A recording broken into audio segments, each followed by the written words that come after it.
So LASA is Latino Alumni Scholar Association, so we pretty much just give more opportunities to minorities in the community as well as in the school in order for them to do well in school and for them to also not see their differences as obstacles and instead see it as opportunities.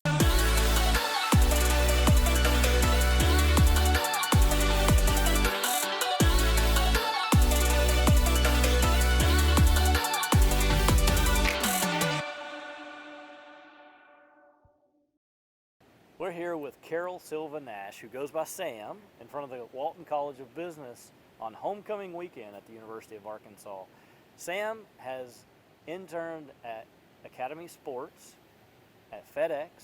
She's currently interning at Tyson, and she's just recently accepted a position with Walmart Transportation Analytics in the special projects area. So you're a Walton honors student with a 4.0. You're a mentor for the honor students.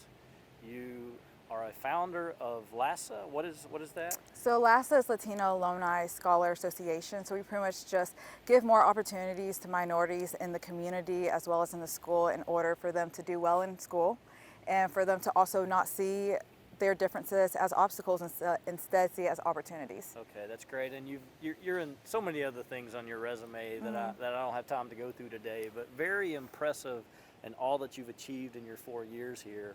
Could you tell us a little bit about your background and what has gotten you here? Okay, so actually I'm a first generation college student as well. Growing up, I really saw my mother work hard, and she actually worked out as a maid, and she worked up to own her own maid cleaning company. So with that, she grew it, and she really taught me at a young age to be really aggressive with what you want, be really aggressive with your goals, be really aggressive with your expectations out of yourself. Don't set the bar too low. And that's really helped me in all these years to expect the most out of me regardless of where I came from in my background.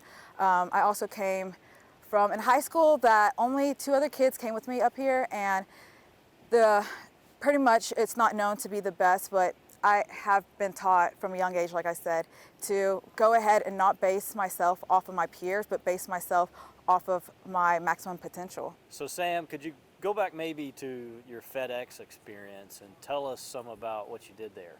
Okay, so this summer I was a field operation intern.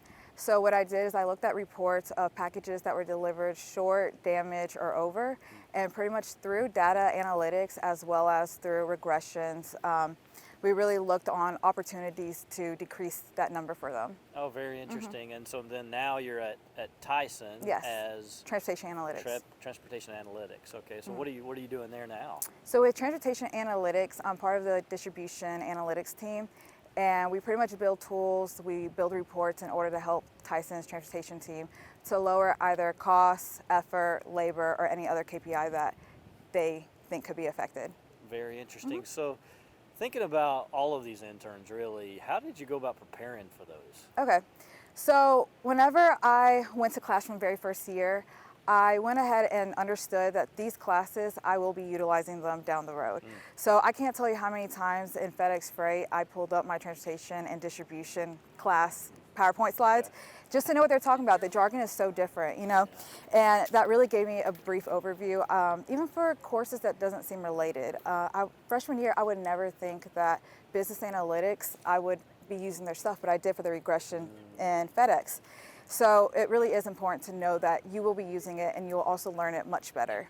That's great. And I bet each time that you came back from an intern, it really heightened your interest in learning what you're going over during classes, right? Especially my supply chain classes. I'm like, okay, I understand that now. And it's so using your information and then afterwards is also better because you're able to understand the content better. That's right. That's great. So thinking about now you're going into your internships and going through those, maybe the last 2, FedEx and Tyson, what were maybe some of the challenges that you faced and had to overcome? Right. So I think a lot of times I personally get intimidated whenever I don't know the material. I'm very big on knowing as much as I can, right?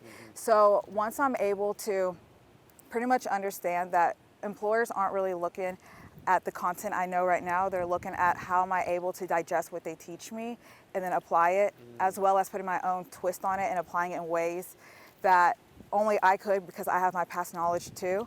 I think that's what they're more interested in versus my current knowledge. So. Okay, well that's great, and as you progress, you'll see that continue and continue to improve upon that. So now, thinking back about, you chose to be a supply chain major. Could you tell us why you did that and what you like about supply chain? So with supply chain, I love that it's dynamic. I love that it's in almost every field of business, right? So like my internships, I've done sourcing, I've done operation, I've done analytics. All of it really does tie in together. And it's awesome how supply chain, no matter what you're doing, it will affect the business some way, somehow, and you can really make your own solutions and set your own path. And I know that you certainly love data and analytics and numbers, as well as the creativity side. Yes. And so it provides you that opportunity as well. So then which classes, if you were to look back, were really some of your favorites? Yeah, I really do and love my honors process improvement class. Before, I pretty much saw transportation or supply chain only as transportation, logistics, warehousing, But once I came to this class and we all got assigned projects, I realized that it's also process, which is way different because with those other fields, everything is so tangible, but with process, it's so much more intangible. It's knowledge, it's recruiting, it's emotional intelligence, it's all that stuff. So just having that and seeing how different it is, but it's still supply chain, it's really opened a lot of doors for me too. Okay, that's fantastic. Now, looking back just a few years ago, if you were talking to your earlier self or other classmates, what advice would you give them? So I think, like I said before, just being really aggressive with what your expectations are of yourself, and also being really aggressive with your goals. I think a lot of times as students, we get really passive and say, I just want a job, right? We don't really think like, I want a job that will give me this experience or that I can grow in this way. So I think it's really important for you to go ahead and take charge of that for yourself. I mean, also to be your own champion. Definitely, for sure. If there's anybody in the room that believes in you, it should be you. And again, like I said, I've always been taught that. And really, even whenever you're personalizing your degree, I know like mix and matching degrees and minors, everybody like goes to their advisor, goes to a teacher and says, okay, what complements this minor, what complements this degree? Instead, I think you should personalize your education based on your personality, because there is a job for everything. So yeah. That's so good advice. Well, Sam, we certainly believe in you. We know you're going to do wonderful things, and excited to see you thrive in the business world, and very proud of you. Thank so thanks you. for taking the time. Thank you.